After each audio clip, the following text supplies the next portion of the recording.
నమస్తే. ప్రతి క్షణం ప్రజల కోసం PBS టీవీ చూస్తున్నారు. యాద్గార్పల్లి పందిర్లపల్లి చెరువు ఇది.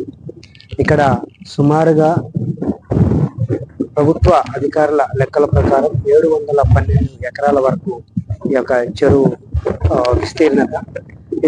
దీని కింద బాదలాపురం, రాయినిపాలెం, తర్వాత కొత్తగూడెం, గూడూరు, రుద్రారం, కృష్ణాపురం ఇట్లా చాలా గ్రామాలకు సంబంధించిన వేల ఎకరాల పంటకు ఈ యొక్క చెరువు నీరు కాలువలుగా 2 తూములు ఉంటాయి. ఈ 2 తూముల నుంచి కాలువలుగా అనేక పొలాలకు ఈ యొక్క వాటరు సప్లై జరుగుతున్నది.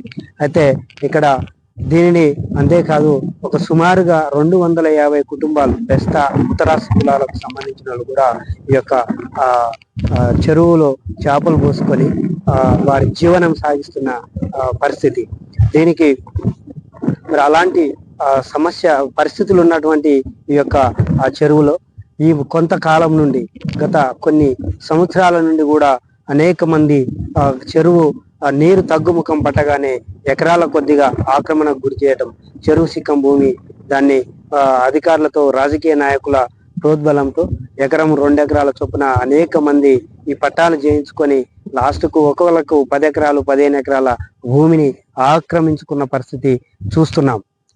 ఇదే భూమి విషయంలో కొంతమంది జైలుకు పోయిన పరిస్థితి కూడా ఉన్నట్టుగా సమాచారం ఉన్నది. అయితే ఇక్కడ చూస్తున్నారు కదా, ఇక్కడ ఈ చక్కగా పోవాల్సిన పరిస్థితి అది మరి ఎందుకో అర్థం కాని పరిస్థితి. ఈ చక్కగా పోవాల్సిన కట్టను ఇటు క్రాస్గా తిప్పారు.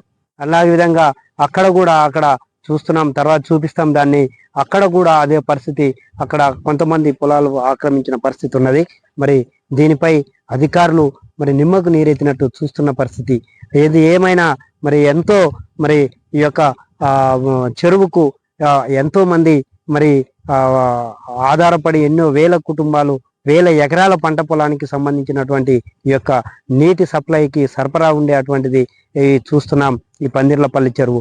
అంతేకాదు గత TRS ప్రభుత్వంలో నూతనంగా తెలంగాణ ఆవిర్భావం అయిన తర్వాత చంద్రశేఖరరావు గారు ఈ యొక్క చెరువుని మన బోటింగ్ పార్క్ గా, దీని యొక్క మన మినీ ట్యాంక్ బండిగా చేసినటువంటి పరిస్థితి.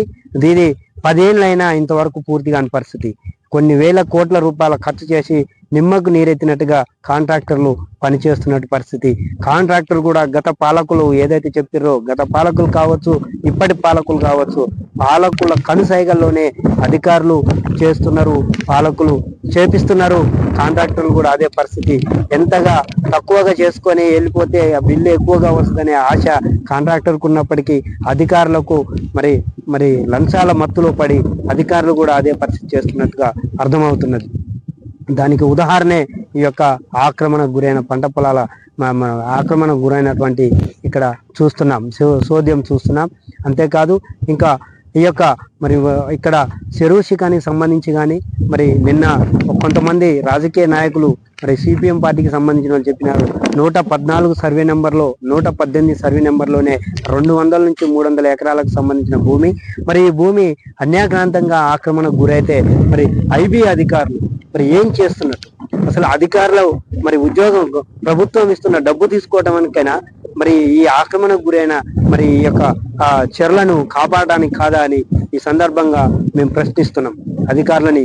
మరి ఈ యొక్క మీడియా విషయంలో మరి మీడియా వాళ్ళు ఏదైనా రాస్తే మరి వీళ్ళకి ఏం పని లేదని చెప్తున్నటువంటి ఉద్దేశం ఉన్న ఈ అధికారులు మరి ఈ 100 ఎకరాలు ఆక్రమణకు గురైతుంటే వాళ్ళపై చట్టపరమైన చర్యలు ఎందుకు తీసుకోవట్లేదు? రెవెన్యూ అధికారులు కావచ్చు, మరి ఈ యొక్క IB అధికారుల వల్ల కాకపోతే మరి వాళ్ళు కలెక్టర్కు పూర్తి సమగ్ర నివేదిక ఇచ్చి మరి ఆ యొక్క మన చెరువు ఆక్రమణకు గురవుతుంది, మమ్మల్ని భయభ్రాంతులకు గురి చేస్తున్నారు, ప్రభుత్వ అధికారులుగా మరి మా పై అధికారిగా కలెక్టర్ గారు మీరు చొరవ తీసుకొని ఆ యొక్క చెరువుని మరి ఆక్రమణ గురి కాకుండా చూడాల్సిన పరిస్థితి మీదని మరి మీరు అర్జీ పెట్టుకోకూడదా? లేదు మీరు పెడితే ఇబ్బంది అవుతుందంటే చెరువు సంఘానికి సంబంధించిన అర్జీలు పెట్టారు కదా, మరి ఆ సభ్యులై మరి ఇంతవరకు ఎడిపోయినాయి, మరి మీరు ఏం చేస్తున్నారు మరి అని అధికారులని మరి చెరువు సంఘం సంబంధించిన సభ్యులు కూడా ఎన్నోసార్లు ప్రశ్నిస్తున్నట్టుగా వాళ్ళు వాపోతున్నారు. మరి ఈ విధంగా జరుగుతున్నది. అక్కడ చాలా మంది పొలాలు మరి పంట పొలాలు చేసుకుంటున్న పరిస్థితి. కొంతమంది అయితే ఏకంగా చెరువులనే మరి ఒక కొసకు మరి ఆ యొక్క బావులు కూడా తీసుకొని పొలాలు మరి ఆక్రమిస్తున్నారు. ఇది చెరువుది కాదు, మా తాతల ముత్తాతల పొలాలు ఇవి అని బావులు తీసుకొని మరి ఎవరైనా అడిగితే వాళ్ళని బెదిరించే పరిస్థితి, ఎవరైనా సంఘ సభ్యులు కూడా బెదిరించే పరిస్థితి. సుమారుగా 250 మంది సభ్యులు ఉంటే వాళ్ళకు 2 ఎకరాల 20 గుంటల చొప్పున పట్టా ఉంటుంది వాళ్ళకి, ఈ సంఘ సభ్యులు అనేటోళ్ళకి.